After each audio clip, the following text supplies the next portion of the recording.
Hey everybody, welcome to another episode of Should You Play, where I show you some spoiler-free gameplay and give you my thoughts after playing new games for a few hours, while also highlighting and checking out at least one of the PlayStation Plus games for each month. In this video I'm playing one of the April 2025 PlayStation Plus games, the Texas Chainsaw Massacre, the asymmetrical survival horror PvP game that originally released in 2023. I'm not the biggest horror movie fan, but there are definitely a few horror films in my top 50. The Texas Chainsaw Massacre is not one of those films though, and I actually rank it pretty low on my list of horror films, especially compared to other classics like Halloween, Scream, and Nightmare on Elm Street. Coincidentally, this game unfortunately ranks pretty low on my list of horror video games as well, and I think there's a lot to talk about with this one, so let's just get into it. Come on, let's play some! The Texas Chainsaw Massacre game takes place in 1973, a few months before the film does, and follows Anna and a group of her closest friends as they try to locate her missing sister Maria. During their search, Anna and her friends are captured by the Slaughter family, and the game begins as the victims attempt to escape the family's property while being hunted down by the killers. If you've played games like Dead by Daylight or Friday the 13th, you already know the basic setup here. The Texas Chainsaw Massacre is an asymmetrical survival horror PvP game where you take on the role of either a member of the Slaughter family or a victim, with 3 family members hunting down 4 victims. The goal of the victims is to escape the property while avoiding detection, while the family members must hunt them down and prevent their escape, with the match ending when all the victims either die or manage to get away.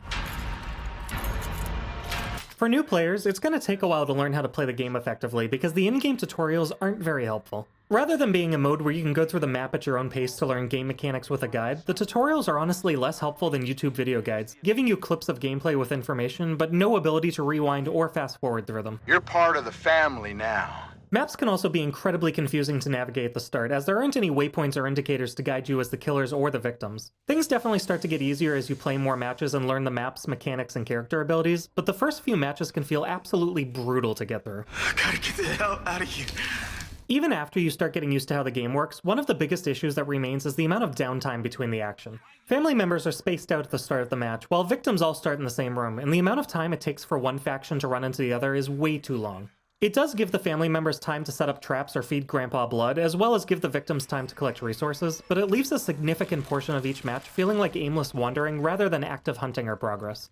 One thing I'll give the base game credit for is its balance, because the 3v4 setup is honestly a lot better than many other games in the genre, where it's often one antagonist facing off against a group of victims who can work together or coordinate their actions as a collective. The game does also have a built-in voice chat system so you can communicate with the rest of your team, though after playing about 25 matches, I can say that not many public players seem to utilize the feature beyond playing with friends.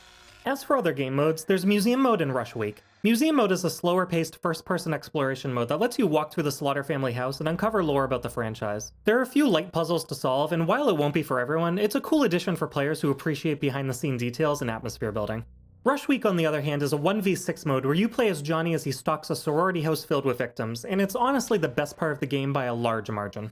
I have a lot of problems with the base game, but Rush Week fixes almost all of them. The map is tighter and easier to navigate, there are more victims to keep track of, and once the police are called, a time limit kicks in, which adds some actual urgency and momentum to the match.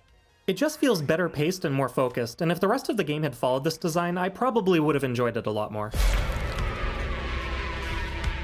When it comes to progression, each character in the game has 5 core attributes: toughness, endurance, strength, proficiency, and stealth, all of which can be adjusted as you level up your characters. Additionally, all characters have a unique ability as well as a set of perks, with victims having 3 perks and Slaughter family members having 3 with an extra Grandpa-related one. Perks are unlocked by spending skill points in the skill tree, and they can offer small but useful advantages such as increasing the effectiveness of healing items or making chickens quieter when you're nearby. The progression system does add some depth to the game, but it doesn't drastically change how it plays, and while you can customize your characters to an extent, the real elephant in the room is the DLC situation.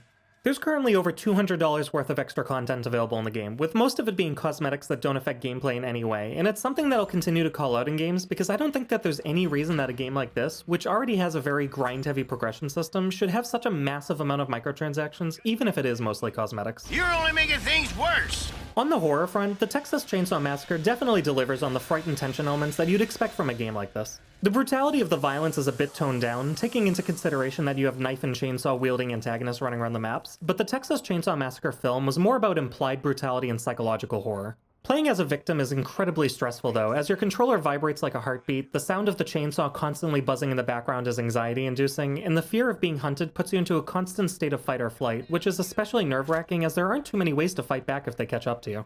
Now I have to say, the graphics in the Texas Chainsaw Massacre aren't great. Texture quality is inconsistent, with some objects like cabinets, chests, and even foliage looking flat and low resolution, and other visual bugs pop up regularly.